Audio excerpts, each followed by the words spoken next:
नमस्कार आप सभी मित्रों को बहुत बहुत स्वागत है आपका चैनल संकल्प एकेडमी पर। मैं वंदना पांडे आज इस वीडियो सेशन में आपको एक ऐसा मोटिवेशन देने वाली हूँ जिसे आपने कई बार अपने जीवन में सुना होगा, कई बार उससे मुखातिब हुए होंगे, लेकिन कभी कभी होता है कि हम कुछ चीज़ों को नज़रअंदाज कर बैठते हैं। कुछ लोगों का सवाल आया कि आखिर जब हम सिलेक्शन नहीं ले पा रहे हैं, हम सफल नहीं हो पा रहे हैं, तो हम बार बार क्यों मेहनत करें, आखिर हाथ क्या लगने वाला है। तो मैं उन सबको ये बताना चाहती हूँ कि आप ये मत सोचिए कि हाथ क्या लगने वाला है, मेहनत क्यों करें क्यों ना करें। आप बस अपना कर्म करिए। बहुत आध्यात्म की ओर जाने की जरूरत नहीं है, लेकिन अगर हम अध्यात्म की भी बात करें ना, तो उसमें भी कहा गया है कि कर्म करो, फल की चिंता मत करो। लेकिन अब इतने आध्यात्मिक अगर हम हो गए तो शायद हम प्रतियोगिताएं तो नहीं निकाल सकते, प्रतियोगी नहीं रह जाएंगे। इसलिए ज़्यादा अध्यात्म नहीं, लेकिन फिर भी आपको मैं ये जरूर कहूंगी कि आप ये जरूर मान के चलिए कि जिस सीट के लिए, जिस वैकेंसी के लिए आप लड़ रहे हो, आप प्रतियोगिता में शामिल हो, प्रतियोगी हो, उस वैकेंसी में आप अपनी एक सीट रिजर्व करो। इसके लिए आपको पढ़ना है। ये सोच के नहीं पढ़ना है कि हम असफल होंगे कि सफल होंगे, कि कैसा पेपर होगा कैसा नहीं होगा, इस पर बात नहीं करनी है। बस आपको क्या करना है कि आप लड़ें। एक पंक्ति याद आ रही है कि ना जीतना जरूरी है ना हारना जरूरी है, ना जीतना जरूरी है ना हारना जरूरी है, मगर हो कितने पानी में ये जानना जरूरी है। मतलब जंगे मैदान में जब आप उतरेंगे तो आपको अपने आप ही पता चल जाएगा कि आप कहाँ पर हो। मतलब लड़ना जरूरी है, पढ़ना जरूरी है, जागरूक होना जरूरी है। सिर्फ ये सोच के कि जीतेंगे कि हारेंगे सोच करके ना पढ़ना, ये कहाँ की बात है। तो आज इस वीडियो में हम इसी टॉपिक पर बात करने वाले हैं कि आप सभी लोग चाहे कितना भी पढ़ लीजिए, चाहे जितना भी समझ लीजिए, लेकिन जब तक कि उसके सार को नहीं समझेंगे कि क्यों पढ़ रहे हैं, क्यों हम सफल नहीं हो पा रहे हैं। सफल होने के लिए बहुत सारी वीडियोज आप सर्च करते हो, कोई ऐसा मंत्र मिल जाए कि बाबा जी कोई ऐसी घुट्टी दे दें हमको जो हम गोल के पी जाए और सफल हो जाए। ऐसी कोई घुट्टी नहीं बनी है। ऐसा कोई मंत्र दे दें जिसको हम बस उच्चारित करें और बस सफलता मिल जाए, ऐसा भी कोई मंत्र नहीं बना है। लेकिन एक मूल मंत्र ये है कि आप जितना मेहनत करोगे, जितना परिश्रम करोगे, उतना ही अच्छा उसका फल प्राप्त होगा, उतना ही अच्छा आपको सफलता उतनी अच्छी प्राप्त होगी।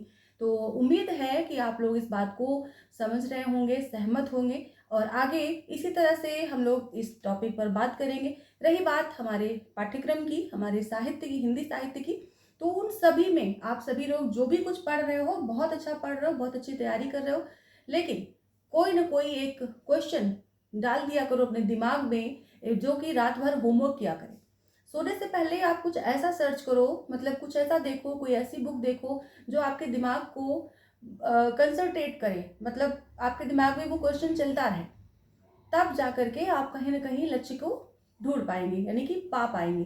तो इस तरह से आप अपनी रणनीति बनाइए, अपनी अपनी जो तैयारी है उसको और अच्छे से निखारिए और बहुत अच्छे से तैयारी करिए। तो बूंद बूंद से घड़ा भरता है। आप यकीन नहीं करेंगे, लेकिन इतना बड़ा महासागर, इतना बड़ा सागर, वो भी बूंद बूंद से ही भरा है। तो आपका जो बूंद बूंद भर का ज्ञान है ना, उसी से आपकी सफलता निश्चित होगी, उसी से आपका परिश्रम सफल होगा, उसी से आपकी मेहनत रंग लाएगी। तो इन बूंद बूंद के ज्ञान को, चाहे वो सोने के टाइम हो, चाहे जगने के बाद हो, चाहे चिंतन करने के समय हो या मनन करने के समय हो, आप छोटा छोटा थोड़ा थोड़ा अपने दिमाग को होमवर्क देते रहिए कि हाँ, खाली नहीं रहना चाहिए, चलता रहना चाहिए कुछ ना कुछ। जैसे अभी मैं बात कर रही हूँ, आप इतना कुछ सुन चुके, अभी सुनने के समय में आप क्या करेंगे, आपको यहाँ से कुछ ना कुछ ऐसा सीखना है जिसको सीख करके आपके दिमाग को एक ऐसा होमवर्क मिल जाए कि हाँ, मैम ये बात कह रही थी तो मुझे ऐसा करना चाहिए। कैसे करेंगे? जैसे किताब उठाएं और देखा कि हिंदी, मान लीजिए मैं एक हिंदी शब्द ही ले लेती हूँ। अब बहुत अभ्यर्थी ऐसे होंगे जिनको ये नहीं पता होगा कि हिंदी किस भाषा का शब्द है। अभी हो सकता है ये क्वेश्चन सुनने के बाद उनके अंदर जागरूकता आए, उनके अंदर थोड़ी सी ललक जगे कि हाँ जो है हिंदी किस भाषा का शब्द है। तो अब अगर आप इसका आंसर नहीं पाएंगे तो आपको बेचैनी होगी, बड़ी उलझन होगी, और इस आंसर को पाने के लिए आपको किताबें पलटनी पड़ेंगी, या गूगल का सहारा लेना पड़ेगा, या किसी जानकार से इसके बारे में डिस्कस करना पड़ेगा, जिसका माध्यम ग्रुप हो सकता है, या फोन हो सकता है, या व्हाट्सएप चैट हो सकती है, या फेसबुक पे भी ढूंढ सकते हैं इसको, क्वेश्चन को। तो इस तरह से आपके अंदर एक ऐसा होमवर्क आपको दिया जाना चाहिए हर समय, घूम घूम करके, जैसे हिंदी शब्दानुशासन, ये किसकी कृति है? अब इसका आंसर ना बताया जाए आपको, कितनी अच्छी तैयारी है आपकी, आप यहीं से पता चल जाएगा, आप चेक कर लेंगे। आंसर न बताया जाए आपको, ये पूछा जाए वीर रस के एकमात्र कवि रीतिकाल में कौन थे, वो दिमाग में वो चीजें कहीं ना कहीं क्लिक करती रहेंगी, बार बार आपको पिंच करती रहेंगी कि ये मुझे नहीं आता। जैसे आप बहुत अच्छे से पढ़ाई कर चुके, तैयारी कर चुके, पेपर सॉल्व कर ले रहे हैं, जब पेपर सॉल्व करने बैठते हैं तो कई बार उनको कर चुके हैं पुराने पेपर्स को, तो आपको आंसर अपने आप याद हो गए कि कौन सा ऑप्शन सही होगा, ये याद हो गया है, लेकिन ऑप्शन याद हुआ है ना कि आपको उसका आंसर याद हुआ है। आप चाहें तो इसको चेक कर लीजिए, मैं सही बता रही हूँ। अगर मान लीजिए कोई पर्यायवाची है, जैसे मान लीजिए मैंने कहा कि शाखा मृग, शाखा मृग किसका पर्यायवाची, किसका पर्याय है? ऑप्शन आपको दिख रहे हैं बहुत सारे, और हो सकता है कि आपने देखा ना हो, ध्यान न दिया हो, ऑप्शन में मरकट दिया, ठीक है। अब आपने देखा 1 2 3 4, और कई बार उस क्वेश्चन को आप सॉल्व कर चुके, मरकट पे आपने टिक लगा दिया।